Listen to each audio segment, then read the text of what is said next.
সবাইকে স্বাগত এশিয়ান দেশ সংবাদে। দর্শক, পুরো সংবাদ জুড়ে আপনাদের সঙ্গে আছি আমি আনোয়ার রাজ। এবার বিস্তারিত। ষষ্ঠ উপজেলা পরিষদ নির্বাচনের প্রথম ধাপে 139 উপজেলায় ভোট গ্রহণ শেষ হয়েছে। এখন চলছে ভোট গণনা। এর আগে সকাল 8টা থেকে শুরু হয় দেশের 59 জেলার 139টি উপজেলায় প্রথম ধাপের ভোট গ্রহণ। এর মধ্যে 22টিতে ইলেকট্রনিক ভোটিং মেশিন এবং বাকিগুলোতে ব্যালট পেপারে ভোট হয়। চলে বিকেল 4টা পর্যন্ত। যৌথ বাহিনীর অভিযান চলমান থাকায় পার্বত্য জেলা বান্দরবানের 3 উপজেলায় নির্বাচন স্থগিত করে ইসি। সকাল থেকে বিভিন্ন এলাকায় গুড়ি গুড়ি বৃষ্টি উপেক্ষা করেই কেন্দ্রে আসেন ভোটাররা। পছন্দের প্রার্থীকে বেছে নিতে উৎসব মুখর পরিবেশে ভোটাধিকার প্রয়োগ করেন তারা। এই ধাপে মোট 1635 প্রার্থী প্রতিদ্বন্দ্বিতা করছেন।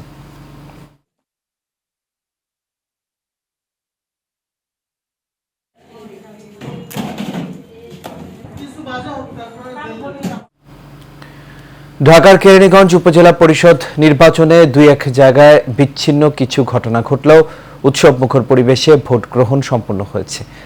সকালে ভোট কেন্দ্রগুলোতে উপস্থিতি কম থাকলেও বেলা বাড়ার সাথে সাথে ভোটার বাড়তে থাকে। প্রার্থীরা নানা কায়দায় কেন্দ্রে ভোটার আনার চেষ্টা করেন। শান্তিপূর্ণভাবে ভোট চলে বিকেল 4টা পর্যন্ত। নির্বাচনে বিপুল ভোটে বিজয়ী হওয়ার আশায় প্রার্থী ও সমর্থকদের।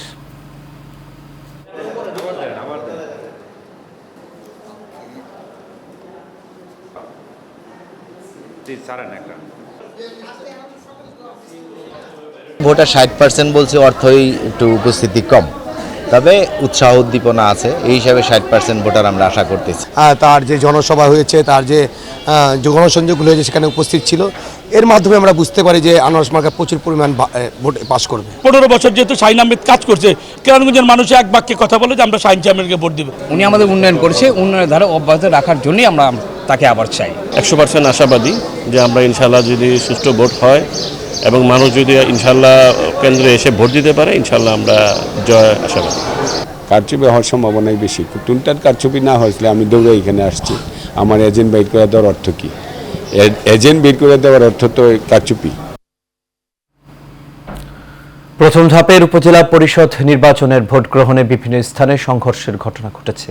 মাদারীপুর সদর উপজেলায় 2 চেয়ারম্যান প্রার্থীর সমর্থকদের সংঘর্ষে অন্তত 10 জন আহত হয়েছেন। এই সময় বেশ কয়েকটি হাতবোমা ও ককটেল বিস্ফোরণ ঘটানো হয়। সুনামগঞ্জে 2 চেয়ারম্যান প্রার্থীর সমর্থকদের মধ্যে সংঘর্ষে 10 জন আহত হয়েছেন। মুন্সিগঞ্জের গজারিয়ায় কেন্দ্রের বাইরে এক পুলিশ সদস্যকে মারধর করেছেন আনারস প্রতীকের সমর্থক ও ইউপি চেয়ারম্যান মনিরুল হক মিঠু এবং তার লোকজন। এই ঘটনার ছবি তোলায় এক সাংবাদিককে মারধর ও কেন্দ্রের ভেতরে 7 সাংবাদিককে অবরুদ্ধ করে রাখা হয়। গোপালগঞ্জের টুঙ্গিপাড়ায় আনারস প্রতীকের সমর্থকের হামলার শিকার হয়েছেন এক সাংবাদিক। এদিকে সিরাজগঞ্জের বেলকুচিতে ভোট কেনার সময় নগদ 94,000 টাকা সহ ভাঙাবাড়ি ইউনিয়ন পরিষদ চেয়ারম্যান জহিরুল ইসলামকে আটক করেছে পুলিশ।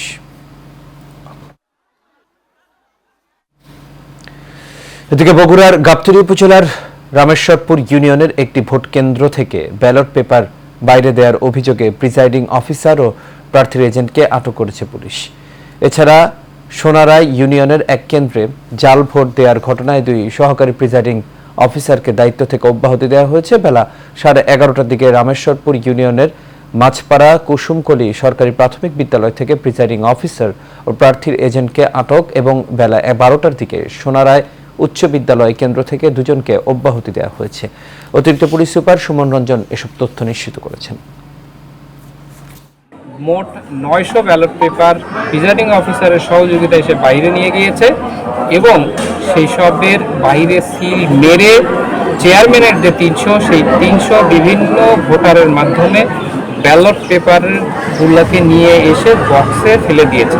আর বাকি যে 600 সেই 600 নিয়ে প্রিসাইডিং অফিসারের কাছে দিতে এসেছে। তারপর সে আমাদের কাছে এই ঘটনাটা স্বীকার করে। আমরা তাদেরকে হেফাজতে নেই। নির্বাচন কমিশনের যে সিদ্ধান্ত, সেই সিদ্ধান্ত অনুযায়ী আইনগত ব্যবস্থা গ্রহণ করা হবে। টাঙ্গাইলের ধনবাড়ী উপজেলার মুসদ্দি ইউনিয়নের একটি ভোট কেন্দ্রে দফায় দফায় ভীমরুলের আক্রমণে নারী পুরুষ সহ আইন শৃঙ্খলা রক্ষাকারী বাহিনীর প্রায় 25 জন আহত হয়েছেন। দুপুর 1টা ও 2:30 পর্যন্ত 2 দফায় ভীমরুলের আক্রমণের ঘটনা ঘটে। প্রত্যক্ষদর্শীরা জানায়, হঠাৎ এক ঝাঁক ভীমরুল কেন্দ্রে ভোট দিতে আসা নারী পুরুষ সহ নিরাপত্তার দায়িত্বে থাকা পুলিশ ও আনসার সদস্যদের আক্রমণ করে। এতে 4 পুলিশ সদস্য, 2 আনসার সদস্য, 2 শিশু সহ অন্তত 25 জন আহত হয়েছেন।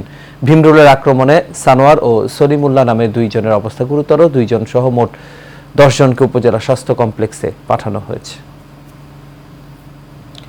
মুন্সিগঞ্জের লৌহজঙ্গে উপজেলা পরিষদ নির্বাচনে চেয়ারম্যান প্রার্থী BM শোয়েবের উদ্যোগে উঠান বৈঠক অনুষ্ঠিত হয়েছে। গেল রাতে উপজেলার গাউদিয়া ইউনিয়নের হারিদিয়া উচ্চ বিদ্যালয় সংলগ্ন মার্কেট নির্বাচনী ক্যাম্প উদ্বোধন করা হয়। পরে স্থানীয় জনসাধারণের সঙ্গে উঠান বৈঠক করেন তিনি। উপজেলা আওয়ামী লীগের দপ্তর সম্পাদক জয়নাল আবেদিনের সভাপতিত্বে ও ইপি সদস্য রাশেদ শিকদারের সঞ্চালনায় প্রধান অতিথির বক্তব্য রাখেন চেয়ারম্যান প্রার্থী BM শোয়েব। এছাড়াও বক্তব্য রাখেন জেলা আওয়ামী লীগের যুগ্ম সাধারণ সম্পাদক কামরুল হাসান বাবুল সহ আরও অনেকে। পঞ্চগড়ে তেঁতুলিয়া সীমান্তে ভারতীয় সীমান্তরক্ষী বাহিনীর গুলিতে 2 বাংলাদেশি যুবক নিহত হওয়ার খবর পাওয়া গেছে। সকালে জেলার তেঁতুলিয়া উপজেলার খয়খাটপাড়া এলাকায় সীমান্তে এই ঘটনাটি ঘটে। ঘটনার পর BSF ওই 2 যুবকের মরদেহ টেনে সীমান্তের ওপারে নিলে ভারতীয় পুলিশ মরদেহ উদ্ধার করে নিয়ে যায়। নিহতরা হলেন তেঁতুলিয়া উপজেলার মাগুরা গ্রামের জুনু মিয়ার ছেলে জলিল ও তিরনইহাট ব্রহ্মতলা গ্রামের কেতাবালির ছেলে ইয়াসিন আলী। তেঁতুলিয়া মডেল থানার ভারপ্রাপ্ত কর্মকর্তা সুজয় কুমার বিষয়টি নিশ্চিত করেছেন। পঞ্চগড় 18 বিজিবির অধিনায়ক লেফটেন্যান্ট কর্নেল মোহাম্মদ জুবাইর হাসান জানান, ঘটনার প্রতিবাদ সহ লাশ ফেরতের প্রক্রিয়া চলছে।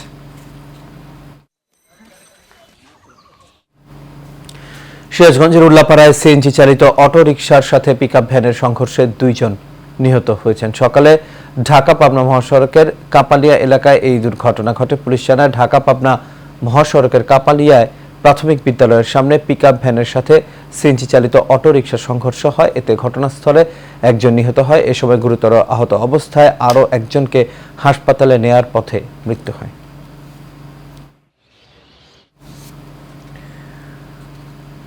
পটুয়াখালীর দুমকিতে মাহফিল কমিটিতে নাম না রাখায় 2 পক্ষের সংঘর্ষে গুরুতর আহত মোশাররফ হোসেনের চিকিৎসাধীন অবস্থায় মারা গেছেন। ঢাকা মেডিকেল কলেজ হাসপাতালে গেলে রাতে মারা যান তিনি। নিহত মোশাররফ দুমকি উপজেলার পূর্ব কার্তিকপাশা গ্রামের বাসিন্দা। দুমকি থানার ওসি তারেক মোহাম্মদ আব্দুল হান্নান বিষয়টি নিশ্চিত করেছেন। এর আগে গত 26 এপ্রিল রাতে পূর্ব কার্তিকপাশা মাহফিলকে কেন্দ্র করে 2 পক্ষের সংঘর্ষে মোশাররফ সহ 14 জন আহত হয়। শিক্ষার্থীদের প্রলোভন দেখিয়ে টাকা আত্মসাতের অভিযোগ উঠেছে পটুয়াখালীর কলাপাড়ার আক্কেলপুর নুরিয়া দাখিল মাদ্রাসার সুপারিনটেন্ডেন্ট আব্দুল মান্নানের বিরুদ্ধে। পরীক্ষার্থীরা জানায় 600 টাকা দিলে সবাইকে উপবৃত্তি পাইয়ে দেবেন, এই কথা বলে অর্থ আদায় করেন মাদ্রাসার সুপারিনটেন্ডেন্ট আব্দুল মান্নান। এছাড়াও তার বিরুদ্ধে রয়েছে নানা অভিযোগ। এদিকে অভিযোগের বিষয়ে তদন্ত করে ব্যবস্থা নেওয়ার কথা জানান উপজেলা নির্বাহী কর্মকর্তা রবিউল ইসলাম।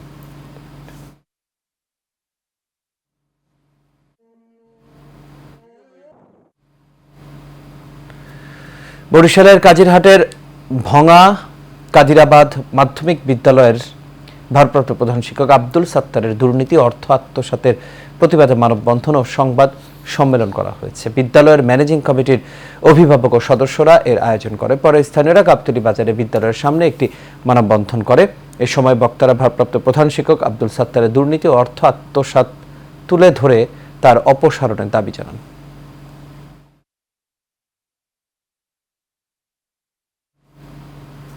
কুড়িগ্রামের নাগেশ্বরীর কুমেদপুরে আব্দুর রহমান ব্যাপারীর বিকৃত জমি ও আবাসন প্রকল্পে দানকৃত জমির খাজনা দাবির অভিযোগ উঠেছে। ভুক্তভোগী জানান, বিকৃত জমি ও আবাসন প্রকল্পে দানকৃত জমির খাজনা দাবি করে আসছেন কালীগঞ্জ ইউনিয়ন ভূমি উপসহকারী কর্মকর্তা মেহেদি হাসান। খাজনা টাকা দিতে না চাইলে তার বিরুদ্ধে সার্টিফিকেট মামলা দায়ের করেন মেহেদি। প্রয়োজনীয় কাগজপত্র থাকা সত্ত্বেও বিভিন্ন সময় হয়রানি করে আসছে অভিযুক্ত মেহেদি। তাই হয়রানি বন্ধে বিষয়টি তদন্ত করে প্রয়োজনীয় ব্যবস্থা নেওয়ার দাবি ভুক্তভোগীদের। কিছু সম্পত্তি সরকারের কাছে আবাসন করার জন্য আমরা দান করছি, সেই খাজনা আমাদের কাছে দাবি করছিল, সেই খাজনা আমরা দিছি। আমাদের অনেক হয়রানি করছে এই জমি খাজনা নেওয়ার ব্যাপারে। চাষা বেলা ভাই মাহবুব আলম এরা খাজনা দিতে গেলে তাদের মানে হয়রানি করছে আর কি। আমরা মূলত এখানে 36-83% জমির মালিক। এই জমিটা আমরা যখন জমি বিকৃত জমির খাজনা দেবো না, কিন্তু তহসিলদার সাহেব এটা নিবে না, মানবে না। বাধ্য হয়ে এখানকার বিকৃত জমির খাজনা সহ খাজনা দিলাম। আমার নামে প্রথমে 4টা খতিয়ান দিয়ে মামলা করা হয়েছিল।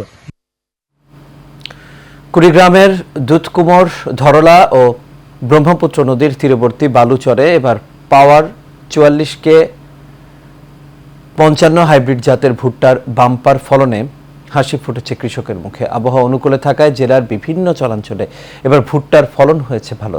দানা বড় ও পরিপক্ক হয়, বেড়েছে ওজনও। কৃষকরা বলছেন, ভারত থেকে আমদানি করা 44কে 55 হাইব্রিড জাতের ভুট্টা চাষে প্রতি বিঘা জমিতে 44 থেকে 45 মণ পর্যন্ত ফলন হয়েছে। আমদানিকারক জনতা বীজ ভান্ডারের পরিচালক রুহুল আমিন জানান, হাইব্রিড এই ভুট্টা চাষে কৃষকরা এবার ফলন পেয়েছে ভালো, তাই চাষাবাদ বাড়াতে বিভিন্ন পরামর্শ দেওয়া হচ্ছে। পাশাপাশি স্থানীয় কৃষি বিভাগের পক্ষ থেকেও কৃষকদের সহযোগিতা করা হচ্ছে। শত শত বিঘা জমি আবাদ করছি, অনেক লোক খেয়ে খেচ্ছে, গরিব মানুষ তাদেরও উপকার হচ্ছে। আমরা যে এতটুকু চেষ্টা করি, আল্লাহ রহমত, আল্লাহ পাক আমাকে এই ফলন দিচ্ছে, এটাই আমাদের যথেষ্ট। হাইব্রিড ভুট্টা পুষ্পান্ন আবাদ করে আমরা লাভবান হয়েছি। ভুট্টা বীজ পাওয়ার 44কে 55 আমদানি করে নিয়ে আসি, দেশের বিভিন্ন অঞ্চলে কৃষকদের মাঝে চাষ করতে দেই। কৃষকরাও আমার এই বীজটি চাষ করে অনেক ভালো ফলন পেয়েছে। আমরা যেটা দেখেছি যে ক্রপ কাটিংয়ে ফলাফল অনুযায়ী প্রায় হেক্টরে প্রায় 12.5 মেট্রিক টন আমাদের ফলন। খামারি মোবাইল অ্যাপের যুগে প্রবেশ করেছে বগুড়ার কৃষকরা। মির্জাপুরে খামারি মোবাইল অ্যাপের কার্যকারিতা যাচাইয়ে উচ্চ ফলনশীল বোরো ধানের প্রদর্শনী ট্রায়ালের ফসল কর্তন মাঠ দিবস হয়েছে। উপজেলার মির্জাপুরে বাংলাদেশ কৃষি গবেষণা কাউন্সিল ও কৃষি সম্প্রসারণ অধিদপ্তরের আয়োজন করে। কৃষি গবেষণা কাউন্সিলের পরিচালক ডক্টর মোহাম্মদ আব্দুস সালামের সভাপতিত্বে এতে প্রধান অতিথি ছিলেন কৃষি সম্প্রসারণ অধিদপ্তরের পরিচালক তাজুল ইসলাম পাটোয়ারি। বিশেষ অতিথি ছিলেন কৃষি সম্প্রসারণ অধিদপ্তরের অতিরিক্ত পরিচালক সরকার শফিউদ্দিন আহমদ ও কৃষি সম্প্রসারণ অধিদপ্তর বগুড়ার উপপরিচালক মতলুবুর রহমান সহ আরও অনেকে।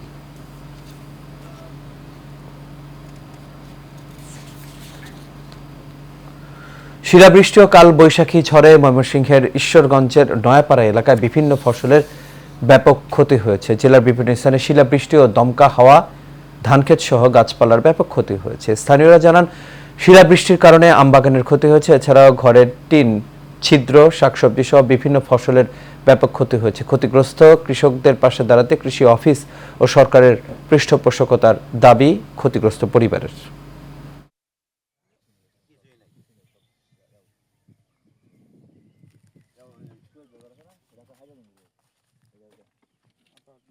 ধানের কোনো ফসল নাই, এই শিলাবৃষ্টিতে আমাদের অনেক ক্ষয়ক্ষতি হয়ে গেছে। সারা বছর চলার আর কোনো আমাদের আর কোনো ইয়া নেই, আর কোনো শিলা নেই। 20 মিনিট পর্যন্ত একটানে শিল, শুধু শিলেই পড়ছে। জ্বর আসছে কিন্তু কম, বৃষ্টিও কম পড়ছে, কিন্তু শিলেই একটানে 20 মিনিট পর্যন্ত শিল পড়ছে। এই শিলে আমার এই ক্ষতিগ্রস্ত হয়েছে। শাশুড়ির গড় একবারে হারিয়ে ভাঙ্গিয়া সবকিছু চঞ্চলন হয়ে গেছে। যে আমার শাশুড়ি একটা গড় বানবো, কোনো কিছু করার মতন ব্যবস্থা নাই। যা গরম মনে করেন মানুষ মনে আছেন সমস্ত বসে বন্ধের থেকে টুকরা টাকা কালকে আনছি। রাতের বেলা 2টার সময় শুরু করছে, কেউ যে কেউ দেখবো তা কোনো ভাও নাই। অন্ধকার না কারেন্ট দেয়, এই গড় দর ভাঙ্গা বন্ধ করে জীবত লিয়ে খাওয়ার মতন এরকম ব্যবস্থা নাই। বন্ধ তো ক্ষতি হয়েছে, কি খাইবো, খাওয়ার মতন নাই। কৃষকের উন্নতি আমাদের লক্ষ্য, এই প্রতিপাদ্যে সবজির চারা নগরী হিসেবে খ্যাত বগুড়ার শাহনগরে উন্নত বীজ প্রাপ্তি ও চারা উৎপাদনে সচেতনতামূলক সভা ও পুনর্মিলনী অনুষ্ঠিত হয়েছে। সবজি নার্সারি মালিক সমিতি এর আয়োজন করে। নার্সারি মালিক সমিতির সভাপতি আমজাদ হোসেনের সভাপতিত্বে এতে প্রধান অতিথির বক্তব্য রাখেন জেলা স্বেচ্ছাসেবক লীগের সভাপতি ভিপি সাজিদুর রহমান শাহিন। বিশেষ অতিথি ছিলেন উপসহকারী কৃষি কর্মকর্তা মুস্তাফিজার রহমান, ইউপি চেয়ারম্যান মাহফুজার রহমান বাবলু সহ আর অনেকে। সিরাজগঞ্জের শাহজাদপুরে কবিগুরু রবীন্দ্রনাথ ঠাকুরের জন্মবার্ষিকী পালিত হয়েছে। শাহজাদপুরে রবীন্দ্র কাছারি বাড়ি অডিটোরিয়ামে কবির জন্মবার্ষিকী উপলক্ষে গান, নৃত্য, কবিতা আবৃত্তি ও আলোচনা সভার আয়োজন করা হয়। সকালে 3 দিনব্যাপী এই জন্মোৎসব অনুষ্ঠানের উদ্বোধন করেন ভূমিমন্ত্রী নারায়ণ চন্দ্র। জেলা প্রশাসক মীর মোহাম্মদ মাহবুবুর রহমানের সভাপতিত্বে বিশেষ অতিথি ছিলেন সিরাজগঞ্জ 6 আসনের সংসদ সদস্য চয়ন ইসলাম, 2 আসনের সংসদ সদস্য জান্নাত আরা হেনরি সহ আর অনেকেই।